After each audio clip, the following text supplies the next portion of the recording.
the Celebrity Jobber Podcast with Jeff Zito. If you like what you hear, please subscribe, give a 5-star rating, and leave a review. Check out all our past episodes on Apple Podcasts, Spotify, or wherever you pod. What if these celebrities weren't famous? What would they have become? What was their first job? We're about to find out.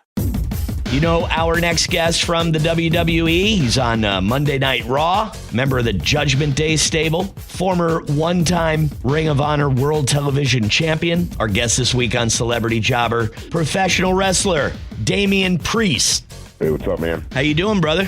I'm doing all right. How are you? Oh, pretty good. So how did you get in this crazy business? Oh, man, it's a long road right there. So. I know. I bet it is a long road. I bet you it's a good story, though, because I always, look, I was a big fan of wrestling when I was a kid, and I'm still a fan of it now because, I have kids, and you start watching it with them again. But what did you think you were going to do? Like, what did you aim to do when you were younger? What were you going to do? Oh, I mean, I was a fan like yourself, and I remember a buddy of mine in high school, we'd always talk about, making it one day, becoming wrestlers. And it was just the idea of that, being that larger-than-life character, the superheroes, supervillains. And I used to fight in martial arts, and when it didn't look like there was much of a future in that, I wasn't sure what I was going to do, and my buddy was like, hey, let's do this wrestling thing. To me, I was like, how? Do we just show up and say, right. I want to wrestle? Yeah. And he was like, no, like anything else, you got to go to a school and train and learn. And I was like, okay. So he found one, and at the time I was living in North New Jersey.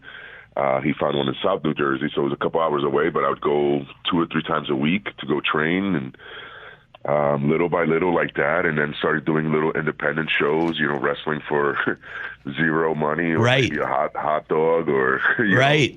If I got lucky, I'd get a few dollars for gas, $5 or something. And this went on for years, and a lot of tough roads, where, at one point I was living on the street basically because I didn't have anything, and go food shopping at dollar stores.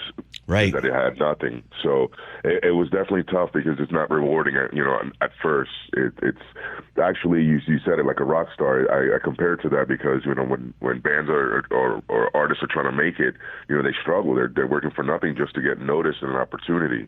So that's basically it's the same thing in that sense. You're not really making anything. You're doing it just to get noticed. Hopefully somebody just happens to be there. And at the same time, you're getting experience and getting your reps in. But let's rewind and tell me where you're from and what kind of job maybe your mom and dad had. So I was born in New York, but I was raised in Puerto Rico. And then my parents split. So my mom had taken me to Puerto Rico when I was really young. And then she had gotten sick, so that I moved back with my dad in New York, in the Bronx.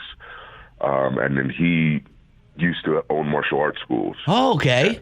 Yeah, that was his main thing at the time. And he trained me, and I used to fight in tournaments and whatnot. And I was it's pretty good. But at the time, martial arts didn't really seem like it had a future. Like UFC was still it's starting off. So right. It was like one of those things that it was illegal everywhere. So you really didn't think there was a future in fighting, unless sure. it was boxing, which I didn't do. So they didn't really have much. And then one thing led to another. My father ended up closing down the martial arts schools and changed career paths, and then he got into construction.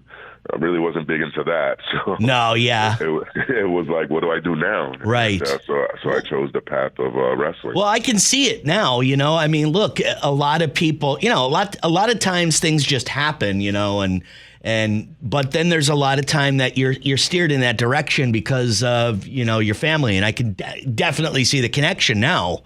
Yeah. Do you ever think about UFC, Damian, now that, you're successful in the WWE? Do you ever think about maybe you can really fight. So it's funny, right before I got signed to the WWE, I was considering doing a cage fight. I met a promoter, and he was like, we'll hook it up. And I really considered it. And I was like, I remember my buddy, Matt Riddle, who used to fight in UFC. Yeah. I was like, you'll help train me and get me a good camp and get me some good coaches and whatnot. And he was like, absolutely. So I was like, you know what? I think I could do this, because I used to, spar with him, and he used to take me to some schools where he would do like seminars. And so I'd get down with fighters, and he was like, yeah, you can still do this. And I was like, all right, so I'll give it a shot. But then, I got an opportunity. I was like, yeah, I'm not going to give this up. Okay. So let's talk about like what your big break was, because you're just talking about finding a wrestling school, down in the Jersey Shore, and you're, wrestling for hot dogs. You're living on the streets, basically. I mean, it was a rough road, but tell me about that phone call or just that big break that kind of changed it all for you. It's crazy. So around 2010, I had a tryout with WWE. And I wasn't ready. I was out of shape. And, I was one of those that I blamed everybody else for it. And I obviously didn't get hired. And then I kept on doing the same thing. And I was out of shape, I was really out of shape. I was about 365. Wow. Okay. I didn't go to the gym at all. Wow. Whatsoever. So I was not in good shape. And, but I didn't understand why I wasn't getting opportunities. And one day it just clicked. It was like, this is my dream. Why am I not working to my fullest for my dream? Nobody else is going to do it, Right. And I mean, it was like a light switch. From one day to the next, I just changed my whole life. I had a job where I was set. I was running a club in Atlantic City, New Jersey, and basically had a free apartment, free car. And I was like, you got my 2 weeks notice. I don't want to do this anymore, because they wanted me to not wrestle on the weekends and just be there. And I was like, yeah, I'm not going to do that. So I was like, well, now I really got to give it my all. And then in 2015, I got another tryout, and I came in shredded and in really good shape, and everybody liked me, and it was good, but there was nothing for me at the time. And I ended up signing with another company that gave me an opportunity. And again, the following year, I called WWE to see if there was anything, and they were like, no. So I kind of gave up on that dream of working for WWE, but wow. I was okay with it. I was okay with, I'll still wrestle. I'll still be okay, and I'll just be positive about it. Whatever comes my way, I'll take it. A year later, I get a phone call. Hey, are you still in the contract? No? Okay, we'd like to give your number to so-and-so and see if you'd like to come in and work for us. Wow. And I was like, is this for real? I was like, is this a joke? Because it's just not funny. Right. And that's how it happened. And it happened really fast. I was working for Ring of Honor, and I was their television champion. And then WWE wants to sign me, and I wasn't working on the contract at that time. So I did an all-in event, which is, I guess, AEW. Right. While being the Ring of Honor television champion, signed to WWE. Wow. I mean, and it's just like all the hard work pays off for, it's not like luck either, because, you hear a lot of guys and it's like, yeah, my lucky break or whatever, but it's not, because, you've been preparing for this moment, your whole life. And then all of a sudden that phone rings or whatever it is, that one thing happens that changes your life forever. Yeah. So, what next? What do you think, Damian?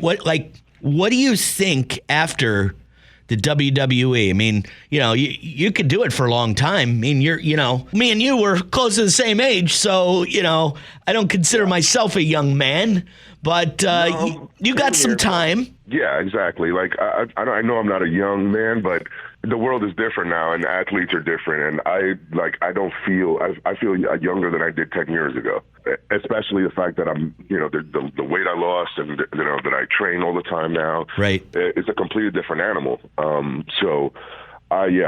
don't see, and there's no end in sight right now. Do you know what I mean? Like, right. I'm not even thinking that. So, but after, when it's all done, it's one of those things that I'm not sure, but I love this business. So whatever I do, I'm probably going to stay involved in this business somehow, whether it's coaching, producing, something. But I feel like I'd have to stay in the business just because I love the company. I love what I do. And there's nowhere else I'd rather be. And I can tell you there's a spot for you probably in the business, because from the time I, had my relationship with the WWE, and they bring me, into the ring to, announce some of the matches or whatever. I'd be greeted by, the late Howard Finkel, ring announcer. I'd go backstage. I'd see Pat Patterson, doing something. I'd see all these legendary guys having a role with the company somehow. So it was like so fun for me to go backstage as a wrestling fan and see some of the older guys, the guys that I grew up with, the guys that I watched in the 80s, all kind of still in that WWE fraternity and they have some kind of role with the company. I think you're in the right spot to where you'll be working with them. That's the goal. And it is pretty cool, getting to see, because I go through it now and I have all these people that I grew up watching, and I'm there, I work with them in the backstage and whatnot, and it's pretty neat. Who is your best friend, or, like the guy that you'll hang around with the most at work? Well, I got a little bit of a faction, so the judgment day, those are my peoples. If anything, Rhea Ripley, she's like my best friend. Really? To be honest. But Dominic and Finn Balor as well. Those are my people. We're always, traveling together and like literally inseparable. Even when we're home, we're like last night I was just at Finn Balor's house, celebrating his birthday. So we stick together. It's pretty cool. And then outside of the Judgment Day, I have my buddies, where Austin Theory and Matt Riddle, right, and a few others that we usually travel together and hang out when we're not beating each other up in the ring. Right. Well, it's funny to know that reality. I guess it reality imitates. What do they say? Fiction imitates. I don't know what the saying is, but it's fun to see that in real life. Damian Priest is kind of the same guy, hanging around with kind of the same people. I think that's kind of cool, man. Hey, you're a cool guy, man. I really appreciate you coming on, and best of luck. I think you're going to go a long way.